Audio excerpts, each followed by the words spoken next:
Mini episode 130 of the FDH Lounge is brought to you by TV Howl, your home on the web for coverage of today's television scene and a look at the history of the medium as covered by big-time TV critic Adam Buckman. Follow them on the web at tvhowl.com. The FDH Lounge. You want to schedule your life around it.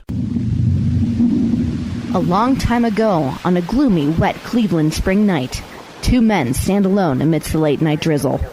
Their voices echo across the vacant station parking lot as they debate the merits of the great American radio show that have been missing for far too long.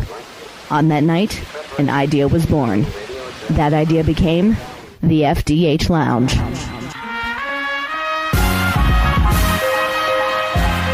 Welcome to the FDH Lounge. Hello, this is FDH Managing Partner Rick Morris, welcoming you to one of the 6 Lounge mini-episodes that comprise the 6th edition of the FDH Lounge Pantheon.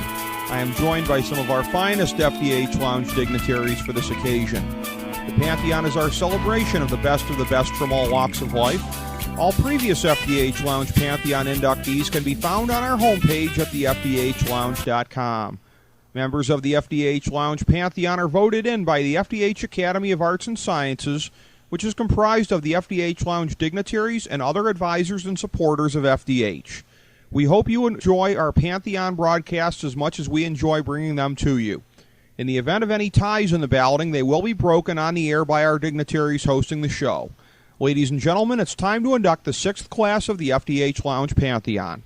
All right, we're back for the third part of the 6th FDH Lounge Pantheon. This is our final segment of sports. Going around the table, Rick Morris, Bob Glassman, Tim Faust, Anthony Petrone, Matt Petrone, and Mr. Flatstick, Tom Denk. The two categories we're tackling here, Best TV Sports Innovation and Best World Series. Doing this the way that we've been doing it, going through first looking at the ones that got one vote apiece for Best TV Sports Innovation.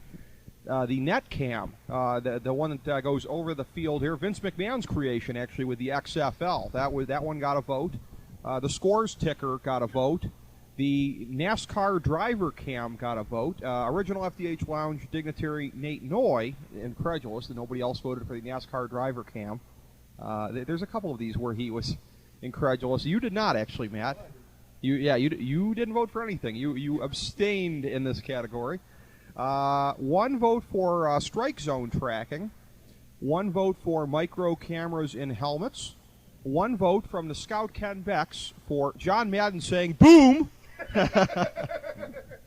one vote for ESPN. No, that wasn't Kyle Ross, ESPN apologist extraordinaire, actually, voting for them. One vote for HDTV, which is not explicitly a sports innovation, but has been used for that a lot. So those ones got one vote apiece. Working our way through this, now the ones that got 2 votes, slow motion replay got 2 votes, and you were one of the guys, Bob. You voted for slow motion replay. You like that one? I don't know what sports would be without it, really. I'm interested to see what other innovations were thought of higher than that. Here's what's interesting. Very closely related, and I treated these as separate because people didn't stipulate. There were 4 votes where people just said instant replay. So that was one where it was treated separately, and you were one of those ones, Tim. Now, did you have regular speed replay in mind, or was it kind of an amalgam in your mind? How did you look at it? To be honest, I lumped them together. I didn't think that, and I'm not old enough to remember when it came in. But like you said, Bob, I can't imagine sports without it. Not only, could I not be watching a game and think that, oh boy, I'd love to see that again, and couldn't see it again, but the other thing is it's impacted the rules of every sport. We have rules that are contingent on having the ability to have instant replay. You, Tom, are another one. Yeah, I voted replay, and I know there's some other things like first down line, other things like that. But I remember, I think it was the NASL. They would show on the weekday or Saturday afternoons or Sundays, and you have a family dinner, and they'd have a goal, and they put the R. The blinking white R in the corner. This would probably be early 1980s, late 1970s, and you'd have the blinking R to stipulate that it was a replay, because they'd be longer clips. They wouldn't be these nascent 5-second clips. They'd have to go back and give you 30, 40 seconds. So I could go a game, usually there's a game, they'll eventually broadcaster will say the score. But if you never got to see a play again, I can imagine going a whole NFL game with no replay. to me, I think maybe, respect the vote, but I'd have to disagree that if you went a whole game with no replays, that'd be tough. I mean, just think about you go to a minor league game, like, oh, there's video board, there's no replays or anything like that. It's a big one. Well, one of the ones that I voted for, in tied for second place with instant replay for 4 votes, I'm just going to call it generically time/score/etc. box, which Fox instituted with their NFL coverage in the mid-'90s. That's another thing that's a real before and after point on watching sports. I mean, and it's one of those things, too, for those of us that were watching sports, in the 80s and even earlier, you didn't even really realize what you were missing. But then when it appeared on the TV, it was like, damn it, how come it took until 1994 for this to appear on our TV sets? It's so bad that when I'm watching a game on like ESPN Classic or Big Ten Network or whatever, and it's not on there, I get annoyed, and I even know who won the darn game. But I have to have it on there because I have to know at what point in the game we are. I mean, and to me, Rick, like you said, that's the definition of brilliance, when you don't know that you need something, and then when you have it, you didn't know how you could have lived without it. And so for me, I thought of that one too. That to me, that was a close second to instant replay. 'Cause I didn't think those two are head and shoulders above any others. It's one of these useless knowledges that I have, but I guess from growing up without it, I can watch a football game and know within a half a yard what the down is or how far they have to go. If you have a great announcer, yes. If you get a bad announcing crew, it cripples you nowadays if you don't have that box. But I think there's some really good luck if Pam Ward's calling your football game. If you have so many, but there's some announcers you can tell, like some of the older announcers are much more fluent and they know every time there's first and goal, 1st and 3, 7:46 to go, because they know they're so entrenched in training that in. Where some of the younger broadcasters never learned because, hey, the box is up there all the time. I don't necessarily need to beat that into the ground. It's very generational in the announcers, and you do see that a bit. It's something that you don't catch. But, I work a lot at night, so I listen to a lot of baseball on the radio. And you'd be surprised how often just by listening to radio, you tune on and you're like, what's the score, what's the score, what's the score? And, if you can listen to the various broadcasters, some of them are much brilliant at sliding it in under the radar, and then there's some that aren't. Vince Scully, who does the Dodgers games, does a simulcast in the Los Angeles market. So he's actually producing the radio transmission and the television broadcast transmission. So he's actually kind of like having to learn the, overspeak and underspeak. It's amazing how deftly he does that. So I'm always constantly watching how much a broadcaster weaves in the time, the distance, how much is left, etc. Well, it's funny you talk about these inventions here, because the other one, the winner, and by a wide margin, and this kind of surprised me that this won as big as it did, with 9 votes, and keep in mind that there were 30 balloters this time out of the FDH Academy of Arts and Sciences. The yellow first down line was the one that did it. So Anthony ends up voting for a winner, and there were 8 other folks who voted for a winner here. And one of the things I like about it, Anthony, is that whatever game I'm watching, I always just get to trot out the lame joke whenever they go for the measurement. Why didn't he just dive for the line? Well, what you look at, and the reason I like it, the reason I'm a big fan of it, is football's really only played 10 yards at a time. And to know what they're aiming for, to know where they're aiming for, if I'm sitting there at a game, it's easy to look down and go, okay, yeah, that's where they're heading for. That's where the first down's at. That's where they need to be. But if you're sitting at home on TV, unless you can see the numbers on the sides of the fields, you don't have any idea where they're at, how much they got left, what they're shooting for. I mean, 3rd and 3, yeah, if you see the 3rd and 3, yeah, that's one thing. But then when you put that line there, it shows the distance of what they actually got to do and where they actually got to make it. If you watch a game without it, sometimes they put like high school games on, or some of the lower tier college games, it won't have it.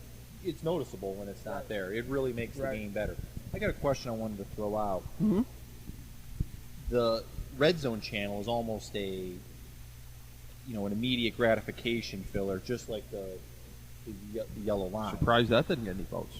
I don't live for it, but so many of my friends they couldn't even get the NFL package now if it didn't have that red zone package. Right. I think maybe in 5 years from now, I always like to kind of bring this point up, I'd be surprised if people aren't so addicted to that red zone channel the way we are now to that. I'm just not a fan of the red zone. It's too jumpy. I mean, you get into something that's going on, you get into a play, a drive, whatever it is, and then all of a sudden something happens on another game and you're out. Right. And now you're like, wait a minute, what did I just miss? This jumped over. That's Let me be the stupid weasel with the short attention span hitting the clicker. Don't somebody do it for me. I can be my own weasel. Thank you very much. Click, click, click. I'm watching TV with my dad because whenever I'm over at the house here, and didn't get a chance to say this yet, but thanks, Dad, for the hospitality here. We are all over at the old Morris estate. He is hosting us here today for the Pantheon. Whenever I'm over here, we're watching TV or whatever. Damn it, just leave the channel on if we're traveling together. Why do you got to always change the channel? What do you love about commercials so damn much, Dad? Why? Well, we were watching, and I even forget what game it was. We had a free preview of the red zone, so my dad and I thought we would check it out. And we were watching a game, and it was I don't even remember the game. It was in overtime, and Dad and I are thinking, this is great. We're watching this game. It's a good game. It's in overtime. All of a sudden, one of the 4 o'clock games had a touchdown. Oh, hey, guess what? We got to go back to this. Wait a minute. This is a tie game over here. You can't. Well, here's another thing too, and I know that people are, and it all goes back. I'm always fascinated by how people take the description of a category and what they do with it. Because I did talk about TV, yes, but TV now, the accessibility and what Tom talks about what would people say about this in a couple of years, availability of TV on phones, tablets, etc.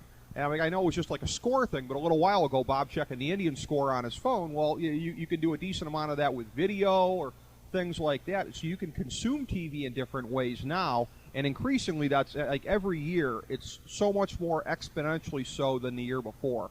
So I'm kind of interested that nobody went in that direction. But again, I think the phone. Yeah, in a couple of years, Tom, there would have been a couple people voting for that, wouldn't have been there? Yeah, I think so. But one thing that might change is the residential TV experience might change. We might have. Would it really surprise you a football season if any season, people have 3 TVs in the room? They'll have 2 computers and a television. That's 3 games at once. Maybe the red zone channel thing will be, well, I've got 4 TVs going. I don't need the red zone channel. Could be. I've already got every game on. Well, kind of on that line, that's where picture-in-picture comes in. A lot of these TVs, nobody they voted got for picture-in-picture. Or NASCAR does it now. And I'm kind of surprised that I see how they don't, but NASCAR picked up another thing where they do. It's mostly in the Indy Series where they have their own picture-in-picture. Oh, yeah. Well, they'll continue showing the race on the one side of the screen, and then they play their commercials on the other, so you don't miss any of the race. Yeah, I saw that last night. And whoever said the ticker, I like it when the ticker stays even when they go to commercial. Only one vote for the ticker. Kind of surprised. That's actually taking us to the next thing. So that's. Well, the ticker, and this is an important thing to many of us sitting here, the ticker has come to encompass fantasy in a lot of elements also, too. How many RBIs did so-and-so get? How many yards passing did so-and-so get? One nice little pandering to the fantasy industry, which we certainly appreciate. What was the exact category title again? Best TV Sports Innovation. TV Sports Innovation, okay. So that might be why people didn't think about the other platforms, but I would argue, and I'm the guy that designed it this way, but I would argue that's still TV. TV is still, TV on your phone is still TV to me. Well, I don't know. You could have called it viewing sports. That's interesting. As opposed Video. to, telling people that, it's got to be television. I mean, I think all this plays into, where we are, and we could probably do a complete, show on this, but where we are as a society, because, when you talk about the Heinz Red Zone channel, or is it the Heinz Red Zone, or is it just the Red Zone channel? I'm sorry, I know that when the Browns telecast, it's the Heinz Red Zone. But anyway, when you think about the Red Zone channel, when you think about the score, when you think about the ticker, we as a society, we want all that stuff. We want it at a glance, bite-sized pieces, short attention span. And I guess where I was going with this is it's not only sports, but it's everybody who's watching TV or even viewing things online. There's a whole bunch of stuff. There's not just a picture anymore. You watch a news channel, you got the ticker going about. You got the stocks going down the side of the screen in the HD thing. Yep. You got my wife and I were watching a movie last night on E. I'm not going to tell you which one it was because I'd be really embarrassed about what movie we watched. But we're going to have to Google this. What was on E last night? the ticker going down at the bottom of the screen, with the E news about, what Queen Elizabeth's doing and what the, what. Yeah, exactly. So all that Kim Kardashian's stuff, a whore. Details at 11. I don't want those details. But no, seriously, what we see, we want all that stuff on there. I mean, watching TV 20 years ago was a picture on the screen. That would have caused someone a seizure 20 years ago. Oh my gosh! If like Frozen Caveman Lawyer came out and is watching, it would be too much to process. But we've had it. Okay, first now we're going to go to picture-in-picture. Then we've had replay. Now we have the ticker, and now it's just compartment. But people aren't saying "give me less." I haven't heard that yet. So where will it be? But this is one of my things. Is I think we were talking about this yesterday. Is commercials. I think they're the next target to get cut out and more content get put in, because if you never cut away, just ghosting things like the way we ghost the time in the down and distance and the score. That's on there all the time. I think ads and in the game, because like you just said, hey, I'm going to click away from that commercial right away. Yep. I think like baseball, I think will be the first to go to it. Hey, less cutaways, and just keep that content. Yeah. That's where I said that's why I'm surprised more sports haven't done it. NASCAR already does that. Not NASCAR, Indy rare. Soccer already does that. Yeah, soccer did it 20 years ago in the Olympics. Soccer's already got when they it. didn't want it. They put the sponsor on the around This the segment side. brought to you by GM. The commercials are at halftime. And That's I it. am one of the least. I'm a traditional baseball person, and I'm pretty low tech. But if they could speed that game up 30 minutes and keep the old days, bring them in, bring them out. All those that. It was specific for getting more radio commercials in. Right. It was the reason for these long inning changes. But if you could get them out and make that game, because people want a more dense product. But the thing is, if you look at it, I've seen the comparison of doing this half brought to you by McDonald's. It's more money. It's more than paying for a 30-second commercial. You're talking millions of dollars. So if baseball or football looks into that. Now, football, it's real easy. In baseball, it's real easy. You got the end of innings. You've got the end of halves. Between plays, it's real easy to do that. But if you look at it and you start bringing that in, and it could also bring in more revenue as well, because now you're selling 5 minutes of the game for $1 million as opposed to 6 30-second commercials. Right, right. Well, clearly, I mean, this is, I think, one of the greatest categories that we've done as far as lending itself to discussion, because it's one of those things where when you start thinking about it, when you start going back over the last couple of decades, I think then you start picking all the pieces off of this, because like one of you guys said a couple minutes ago, remember when it was the plain screen? Well, these are all the add-ons that have come along since the plain screen, and it makes for a fun time debating which are the better ones, anticipating what's to come, and the time score, etc. box, as much as I like it, comes up empty here. So it's the yellow first down line. We left the Dundee Award. Anthony votes for a winner. The yellow first down line ends up being the winner. The other one we're doing in this segment, Best World Series. This one's going to be fun because it's a four-way tie. We'll get the ones out of the way first that had one vote. This one makes me angry. It's a good thing the guy's not here today who voted for this one, Tim Dustin. Because I would have come across the table out of 1997. I take that a little personally, seeing that listed. 1989 somehow got a vote. What? I mean, it was one of the most memorable World Series ever, as far as moments that didn't have a whole lot to do with baseball. But I would argue that's one of the worst. Yeah, it was a 4-game sweep. You had a 10-day separation. Yeah, in it, you had the A's being able to pitch the two. They pitched Stewart and Welch, and then go Stewart and Welch again. That's right. The games were in twilight because they tried to move them. So, like, the first 4 innings, the hitters were hitting on twilight in those games. So, like, the quality of play was better. Yeah, everything about that World Series was that was not too evenly matched teams. Again, I mean, hence the sweep. But yeah, I don't get that one at all. The next one, while I vigorously disagree with it, at least I get it on some level. Chris Galloway, child extraordinaire, voting for 2004.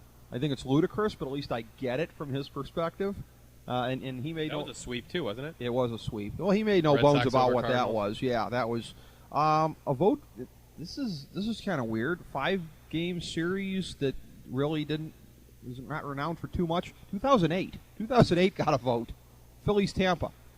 Yeah, that Simon First Applebaum. rain out, I guess. Yeah, because that was the big deal with the rain out or the game that had to be picked up in the. Yeah, Simon Applebaum from Tomorrow Will Be Televised. We love him to death, but yeah, that's an interesting one. I don't imagine I ever would have seen that listed for best World Series anywhere. I mean, look, if he's a Phillies fan, which I don't think that he is, if he's a Phillies fan, again, I at least get it. Much like I get the next one here, another Homer vote, 1979, a Pittsburgh-oriented vote for that one. Was that Sam?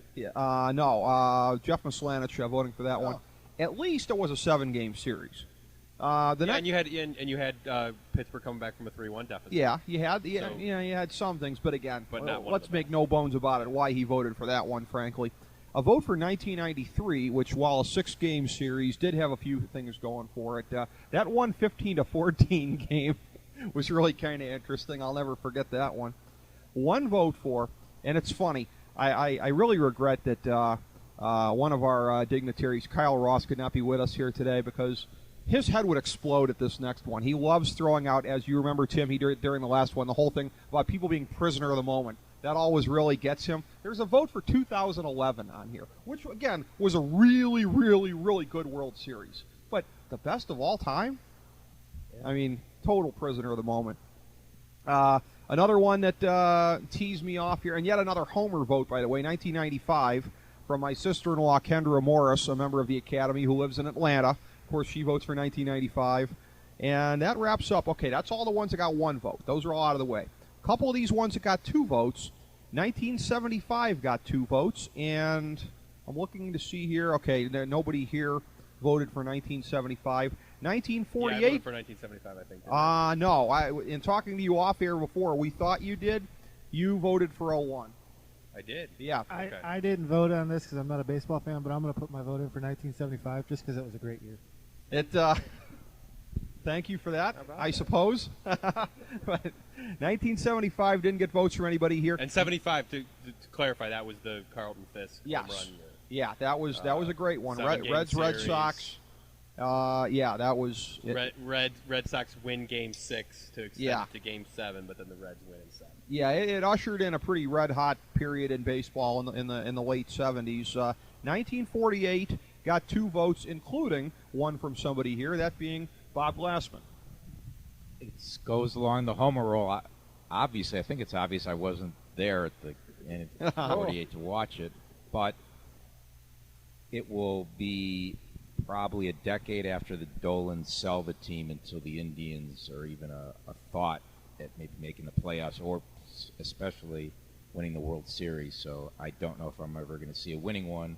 97 was close, thus the vote for 48. The Dolans didn't own the team in 07 when they made the playoffs? I corrected myself, Tim, and said maybe win all right. They did own the team that came up short because it didn't have enough pieces in the end because it wasn't as good as the Red Sox. Yes, they did own that team. Yeah, are we talking about the same team? Yeah, we are. Okay, we are. okay, all right. All right. 2 votes for 1988, which is like the epitome of a 1-game series, is it not? I mean, that's when we did this for Super Bowls. It was like that was a 1-drive Super Bowl. That was a 1-quarter Super Bowl. This is a 1-game World Series. Yeah, and that's different in a football game. Yeah, it's different because you have plays that define. I mean, some people could have taken this as, hey, best World Series moment. I mean, I know you said best World Series, but I think that's what these 2 people did. Yeah, you could argue that '88 had the best World Series moment. You can make a very good argument for that. So 88 got the 2 votes, and okay, now we're up to the ones we have a 3-way tie for 4 votes apiece. The last tie that we have here today. There are 4 votes apiece for 1986 Red Sox Mets, Bill Buckner, 2001 Yankees Diamondbacks. Probably the best 9th inning in World Series history. A lot of people would say. I would certainly agree with that. And the one I voted for. I was one of 4 votes for 1991. That was just an amazing series. I remember staying up to watch Game 7 late on a Sunday night. It goes, 10 innings before anything even happened. Just just an absolute classic. So you can't go wrong with any of these ones, I think, Tim. Now, again, you had a vote for 01 in the mix. Yeah, and Rick, again, we were talking off air. I thought I had voted for 75, but we mentioned, I mentioned 91 was one that crossed my mind. 01 I voted for. Home team won every game, I believe. Yes. And there were a couple walk-off wins in New York in extra innings. Obviously, the Game 7 was a walk-off win for Arizona against, Mariano Rivera, who, was unhittable or could save every game. And threw a cutter to second base. yeah. And obviously, country healing from 9/11. I mean, I don't think that should go into the vote, but I think it's part of the atmosphere. Yeah. It made it memorable. Bush went into that. I mean, they were doing 2-hour checkpoints to get into the games. You had it in New York. You had Bush doing the first pitch in like a Kevlar, underneath that loose baggy blue jacket. He threw a really good pitch. It was really and then you had it was one time where people were actually kind of pulling for New York, which for America is crazy because people love to pile on the New York teams. But people kind of wanted New York to get over. And the Yankees of that era, which people were sick of winning. Yeah, they had won 4 in a row. They were going for their 5th and 6th year. Yeah. They had won 4 out of 5. That's exactly right. You know what? Yeah. So it was crazy, and this is one thing that I wanted to bring up. The 2000 baseball, this decade and the last decade, I've missed a lot of me. I'm a huge baseball guy. I probably watched every World Series game in the 80s, most of them in the 90s. I've missed a lot of these games because they're just on so late at night. Yeah.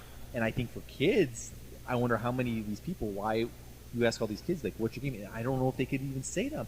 And again, I'm the demographic, and I've fallen asleep in some of these innings in the games. But that was one where I did manage to stay up.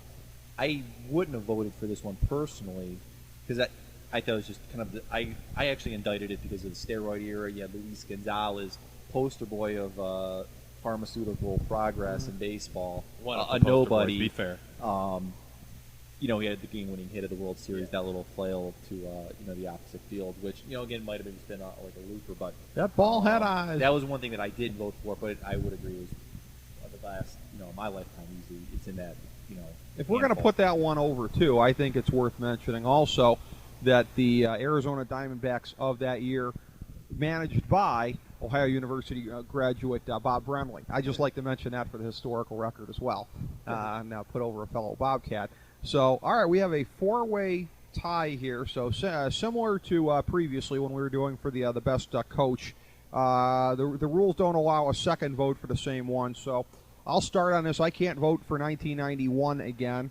I'll vote for one of the competitors in this one. I'll vote for 01 because I just, again, if you're going by 9th inning or best bottom of the 9th or whatever it's going to be, I don't see how you could have a whole lot more drama than that for as much as it looked like the Yankees had it, and then they didn't. So I'll cast a tiebreaker vote for 01, and we'll just take her around the table here. So, Bob, what would be your second ballot vote? I guess it goes to a personal opinion, and I'll say 86. I was watching the 6th game, at least the end of it, with a well-liked athlete who was a buddy of mine, Bill Lambier. I was living in New York, and they'd either played that night or the next night, which I would have been at the game. But it was just a fun experience. It was a surreal game, and even though lots about it, like the Chicago Cubs catch that may not contributed to things overall, it was a great game, great series. They both were. I'll go with 86.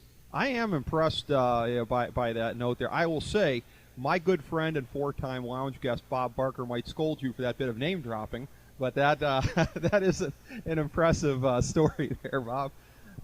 Take it, Tim. So, what do you?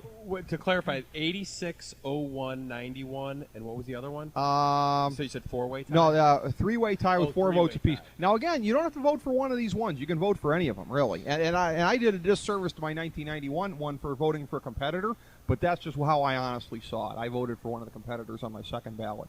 I'm going to stick with 01, so that means I'll abstain. Abstain? Okay. Yes. All right. Any preference from the Pretones? Okay. Tom? I voted for 91, and that was an amazing series because you had Atlanta was just terrible. But America kind of got behind the Braves on TBS. They were America's team, quote-unquote. You had the Smith, Lonnie Smith, who actually ended up making the critical base running error there were so many nuances to that series. For instance, Smith, there was a single to the outfield, and the Twins' second baseman, I mean, maybe Tim Laudner, maybe. I'm sorry, it wasn't him. But he did like a little glove clap. Lonnie Smith bought it, stayed at second, didn't go to third. He could have easily gotten there, and then he would have gotten home. Instead, he didn't score. There were so many nuances to that series where Dan Gladden was he blew up the Atlanta catcher at the plate for a run. Mark Lemke, second baseman, hitting. He was a 200 hitter. He was hitting like 440 for the World Series. So there were so many of them, unequivocally, and that was like the end of almost the glory, like the baseball era. People really didn't like the Toronto teams, even though they were like superstar teams. And then you had the strike, and then a lot of things changed in this country in terms of baseball. So I would say 91, and I would abstain. That I know you guys had frowned on it earlier a little bit, but that Pirates, was it Baltimore that they played in 79? Yeah, that just like 81, just like 71. Because I really felt like the Hall of Fame and some of the marquee names of that series, it had a lot of name value. You had Earl Weaver in there.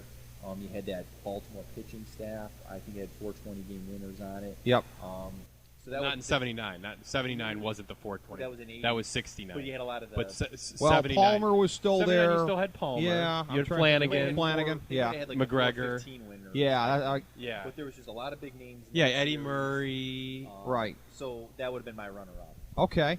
Well, so we're still deadlocked. So I got to say, we're going to have to here, ultimately in the end, I'll pick you, Anthony. Going to have to put you on the spot here because we're going to the third ballot. 1986, Red Sox, Mets, Bill Buckner World Series, ball through the legs.